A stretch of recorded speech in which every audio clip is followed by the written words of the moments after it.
Hey, this is Jake here in Jake's shop. So I got my Chevy out of here finally. I had a little issue with the oil pan, so I kind of threw that up on the last video. Well, mainly it was an issue with the ignition, but also found part of a dipstick in the oil pan. Got that all taken care of, threw the ignition in, it runs great. So for now, I'm just gonna kind of keep using it as is. Get back to the Camaro. So yeah, now the rotisserie's done, I'm really able to focus on the underside of the car. I want to do one more thing, and that's going to be the rear trunk pan. It's pretty bad. Well, I mean, I've seen worse, but it's got a lot of pinholes and things in it. It's kind of hard to see on camera, and I'll flip it around, but there's a couple structural braces in the bottom of this oil pan or trunk pan that I'm going to leave. I'm going to actually notch it. I've started to create the line where I'm going to cut it, and I'm going to try and leave these in place. I've actually gone through here, and you can kind of see it.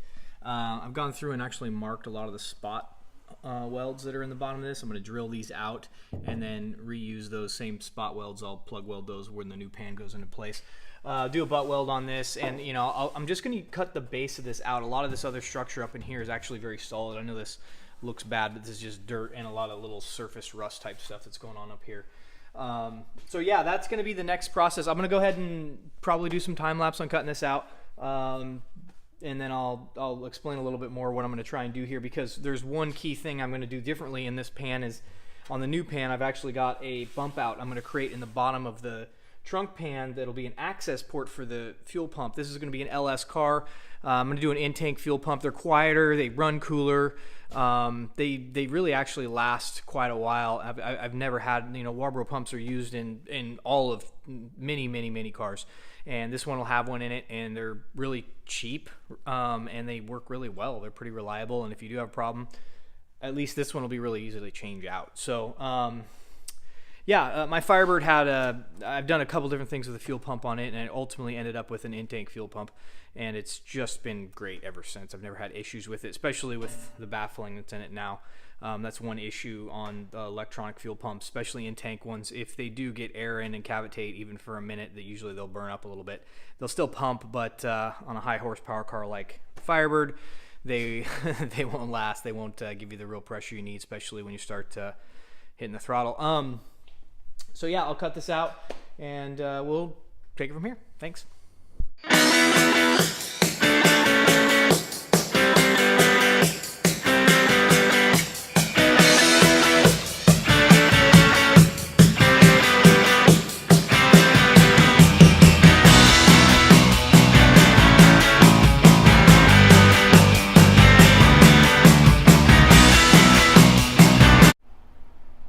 Okay, so that went pretty good. I got most of this cut out now. I'm gonna go ahead. I probably won't bother time lapsing it, but I really need to clean up these edges. I'm gonna go ahead and clean both sides, probably with the flapper disc, combination on the grind wheel and on my 1/4" shank grinder. I've been really digging these little things. They've actually been lasting quite a while, especially for prepping those edges before you go to weld them. But yeah, I've got this all cut out where I want it.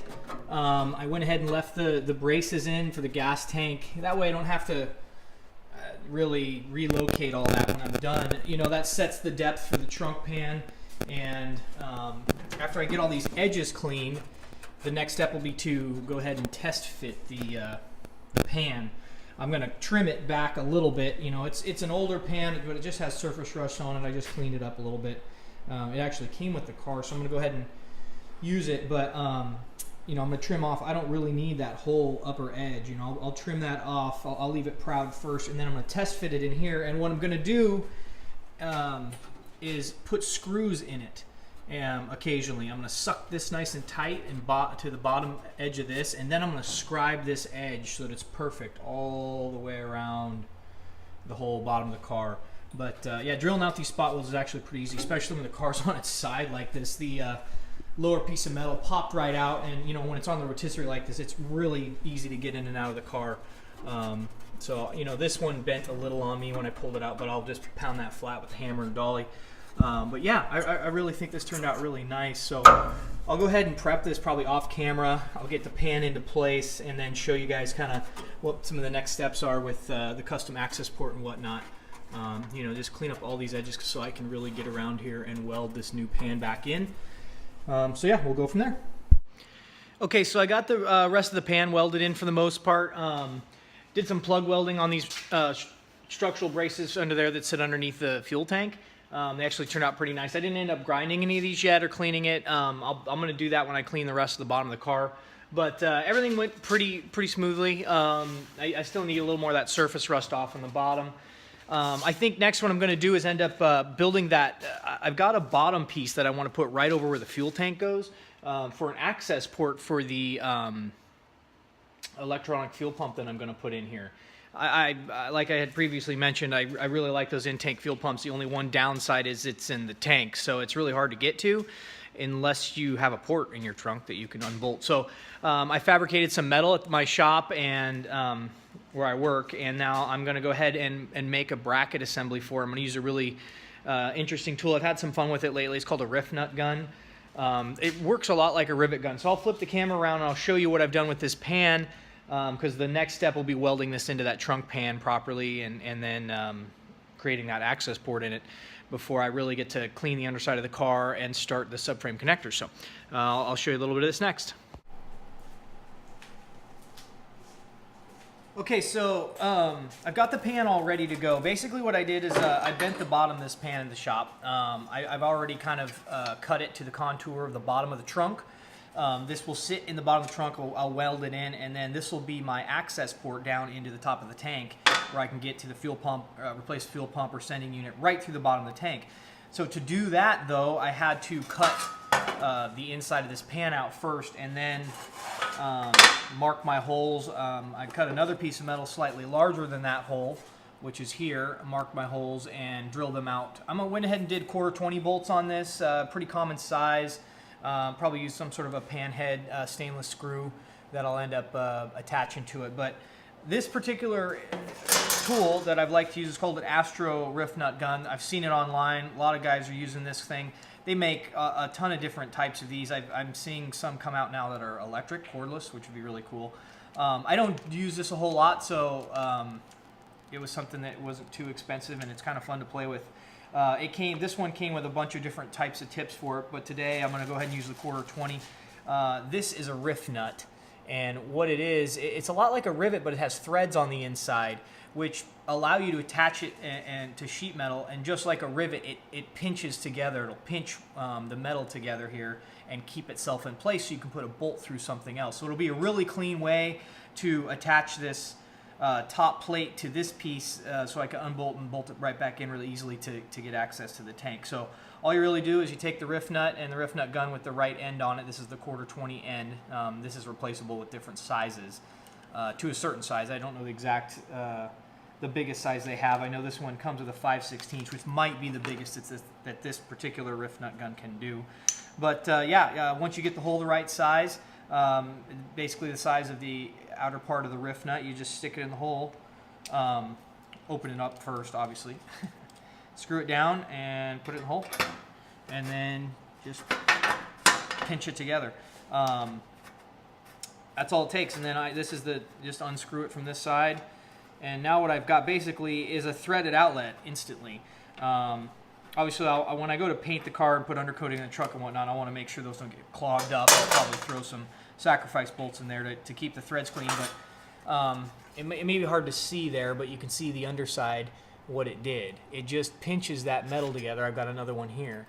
And all that is now is it's an instant threaded outlet that I can just go ahead and put, this is a 1/4 bolt, threaded bolt, and I can just screw it right in. So now what I've got is I can just attach that plate right to it. When it gets done, it'll look really clean. It'll look almost like it was supposed to be there. I mean, kind of.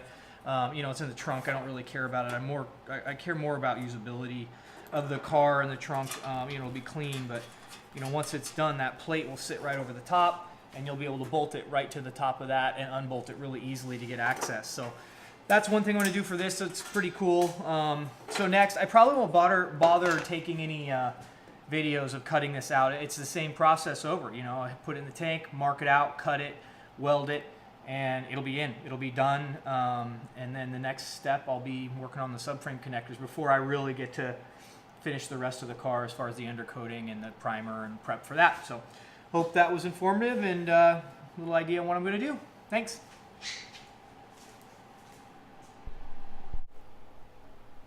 Okay, so I finished that pan, and I just wanted to show kind of what it looked like. At least this is from the underside of it complete. Now you can see there's a raised port in here that I've got. I've got it all kind of welded in place now. There's my rift nuts, so I can have an access port into the trunk. So yeah, this will pretty much wrap up this video.